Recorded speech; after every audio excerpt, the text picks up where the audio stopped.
Welcome back again. आज हम देखेंगे यहाँ पे हम कैश फ्लो स्टेटमेंट, राइट। ये जो कैश फ्लो स्टेटमेंट होता है, इसके नाम में ही हमें बहुत कुछ पता चलता है कि ये कैश फ्लो स्टेटमेंट है। यहाँ मतलब इसको हम अगर देखेंगे ध्यान से, ये क्या है अपना यहाँ पे कैश फ्लो स्टेटमेंट।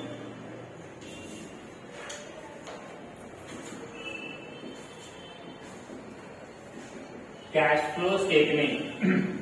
अब ये कैश फ्लो स्टेटमेंट जो होता है, ये ऐसा स्टेटमेंट होता है कि जो हमारे बिजनेस में कैश और या तो फिर कैश इक्विवेलेंट पर्टिकुलर पीरियड के लिए कितनी है, इस बेसिस के ऊपर हमें पता चलता है। मतलब कैश इनफ्लो और कैश आउटफ्लो कितना हो रहा है हमारा एक पर्टिकुलर पीरियड के लिए, कितनी कैश आ रही है और कितनी कैश जा रही है हमारे बिजनेस में, ये हमें कैश फ्लो स्टेटमेंट के बेसिस के ऊपर पता चलता है। ठीक है।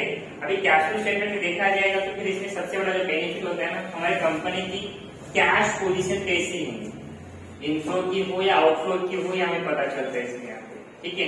सेकंड थिंग देखेंगे तो इसमें क्या ना, 3 टाइप के क्या होते हैं ना, एक्टिविटीज होते हैं इसमें बेसिकली। ये हमारा कैश फ्लो स्टेटमेंट रहेगा।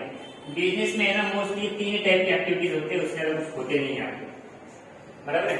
सबसे पहली जो एक्टिविटी होती है यहाँ पे ऑपरेटिंग एक्टिविटीज होती है, बराबर है। सबसे पहले कौन सी एक्टिविटी होती है वहां पे, ऑपरेटिंग एक्टिविटी।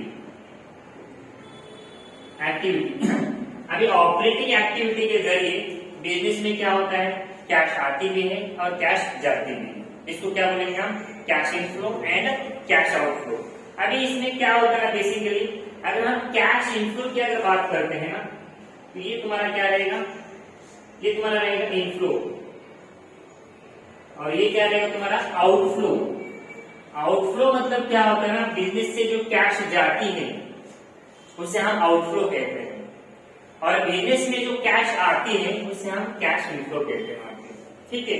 अगर देखा जाए तो यहाँ पे क्या होता है ना, ऑपरेटिंग एक्टिविटी की अगर बात करते हैं हम, बराबर, या तो अगर हम नॉन फाइनेंशियल कंपनी की बात करते हैं, तो अगर हम कुछ सेल्स करते हैं, बराबर, सेल्स करते हैं तो क्या होता है हमारे बिजनेस में कैश आती है वहां पे, बराबर। तो उसको हम क्या कहेंगे, कैश सेल्स कहेंगे, कैश सेल्स।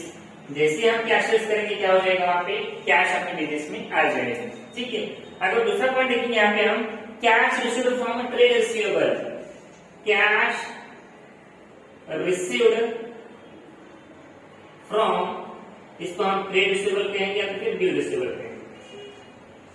ठीक है। इसको हम कैश ट्रेड रिसीवेबल या तो फिर बिल रिसीवेबल कहेंगे।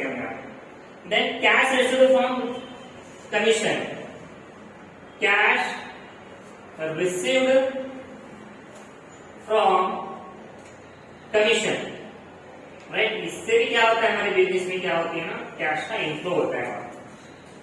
आगे क्या दूसरा सोर्स है यहाँ पे, cash received as a royalty, cash received as a royalty. मतलब ये क्या होता है हमारे बिजनेस में कैश आने के सोर्सेस होते हैं। ऑपरेटिंग एक्टिविटी के बारे में हम बात कर रहे हैं यहाँ पे, बराबर है। जब हम ऑपरेटिंग एक्टिविटी की बात करते हैं तो these are the sources, so this sources cash will comes in our business, right. Cash will comes in our business. Then what is the meaning of cash outflow. Suppose इसके reverse में लिखना है आपको यहाँ पे, कैश से यहाँ पे सेल्स करने के बाद आपको आपके पास कैश आ रही है। अगर आप कैश परचेस करते हैं मतलब क्या हो जाएगा, कैश चले जाएगी वहां पे, आउटफ्लो हो जाएगा वहां पे, आपकी कैश कम हो जाएगी वहां पे, कैश परचेसेस। ठीक है। कैश परचेसेस हो गया यहाँ पे। आगे देखा जाए तो फिर क्या है, पेमेंट। यहाँ पे क्या है, cash received from trade receivable, यहाँ पे payment to the bills paper, अगर पेमेंट टू क्रेडिटर्स, बराबर। कैश पेमेंट लिखेंगे हम यहाँ पे, cash pay to bills paper and creditors. ठीक है। देन क्या, कैश ऑपरेटिंग एक्सपेंसेस, जो आपके ऑपरेटिंग एक्सपेंसेस रहेंगे वो भी यहाँ पे चले जाएंगे, जिसमें जिसमें आपने कैश एक्सपेंसेस पेड किया है उसको हम ऑपरेटिंग एक्सपेंसेस कहेंगे। Then payment of wages, salaries etcetera, जो अपने प्रॉफिट एंड लॉस अकाउंट के एक्सपेंसेस होते हैं सारे के सारे उनका हम पेमेंट कर देते हैं वहाँ पे, तो ये ऑपरेटिंग एक्सपेंसेस माने जाएंगे वहाँ पे, जैसे कि वेजेस, बराबर। Wages, salary etcetera. Then last यहाँ पे इनकम टैक्स पेड, ये भी आपने क्या माना जाएगा, यहाँ पे आउटफ्लो ही माना जाएगा, इनकम टैक्स पेड। अब इसके आगे आगे है ना बहुत सारी चीजें, अलग अलग चीजें क्या हुआ है हम बात देखेंगे उसको अंदर। ये क्या हो गया अपना आउटफ्लो हो गया, ये क्या हो गया अपना आउटफ्लो हो गया। अभी हम बात करते हैं फिर से हम अभी ये हमने बात किया था यहाँ पे, देखो यहाँ पे ये हमने ऑपरेटिंग एक्टिविटीज के बारे में देखा, बट ये नॉन फाइनेंसिंग कंपनी के बारे में देखा हमने। ये कौन सी कंपनी थी यहाँ पे, नॉन फाइनेंसिंग। अभी फाइनेंसिंग वाली कंपनी मतलब क्या होती है कि जो जिसका काम होता है कि लोन देना वगैरह होता है, बराबर है। जिसका मतलब उसमें क्या होता है ना, कैश रिसीव्ड फ्रॉम इंटरेस्ट। अगर एज ए फाइनेंस कंपनी मेरी है, यहाँ पे देखना बेटा, जो अगर मेरी फाइनेंस कंपनी है, मैं लोगों को लोन दे रहा हूँ, बराबर, मेरा इनकम क्या माना जाएगा, इंटरेस्ट रिसीव्ड माना जाएगा, बराबर। Second thing, cash received from dividend. Financing company होती है, शेयर्स के बारे में अगर देखा जाए तो फिर उनसे अगर डिविडेंड के रूप में कैश मिलती है तो क्या रोल हो जाएगा वहां पे, उनका इनफ्लो माना जाएगा। ये हमने देखा ऑपरेटिंग एक्टिविटी देखा, और किसका देखा यहाँ पे, नॉन फाइनेंसिंग कंपनी के बारे में देखा। अभी हम जो देख रहे हैं ना फाइनेंसिंग कंपनी के बारे में देखा, बराबर है।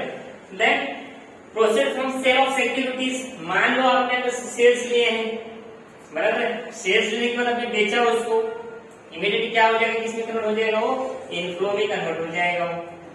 और उसका रिवर्स हम यहाँ पे आउटफ्लो में लिखेंगे फाइनेंसिंग के बारे में, बराबर है। जैसे कि क्या है, कैश पेड फॉर इंटरेस्ट। आपने अगर लोन लिया है तो आप इंटरेस्ट पेड करोगे वहां पे, बराबर है। And then payment for purchase of securities. अगर आपने सिक्योरिटीज लिए है तो परचेस किया हुआ है तो क्या हो जाएगा, वहां पे आपको पेमेंट करना पड़ेगा। पेमेंट करना पड़ेगा, इसका मतलब आपका क्या हो जाएगा, वहां पे आउटफ्लो हो जाएगा। वहां पे हमने दोनों कंपनी के बारे में देखा, यहाँ पे नॉन फाइनेंसिंग कंपनी के बारे में देखा, और यहाँ पे नॉन फाइनेंसिंग मतलब क्या होता है, जहाँ पे buying and selling of goods and goods के बारे में होता है। ये जो देखा हमने सब गुड्स के बारे में देखा हमने, जैसे मैन्युफैक्चरिंग कंपनी, ट्रेडिंग कंपनी को देखते हैं, बराबर है। अब ये हो गया अपना पहला एक्टिविटी। अभी दूसरा एक एक्टिविटी होता है इसमें, यहाँ पे दूसरा एक एक्टिविटीज होता है यहाँ पे इसमें, वो होता है वहां पे इन्वेस्टिंग एक्टिविटीज, बराबर है। Investing activities, investing. अभी ये जो है ना बेटा, इन्वेस्टिंग एक्टिविटी जो है ना, ये it's related to your fixed assets. ये किससे रिलेटेड रहेगा, यहाँ पे आपके फिक्स्ड एसेट्स रिलेटेड रहेगा। यहाँ पे इन्वेस्टिंग एक्टिविटी लिखा गया है, बराबर है। जैसे कि इन्वेस्टिंग में क्या हो जाएगा, फिक्स इसमें इनफ्लो लिखना है आपको, यहाँ पे इनफ्लो ऑफ कैश। कैश कैसे आएगी बिजनेस में इन्वेस्टिंग एक्टिविटी के जरिए, वो देखना है वहां पे। उसके बाद बिजनेस में किस पर्पज के लिए कैश आउटफ्लो हो जाएगी वहां पे हमारी, बराबर, वो भी देखना है इसमें आपको।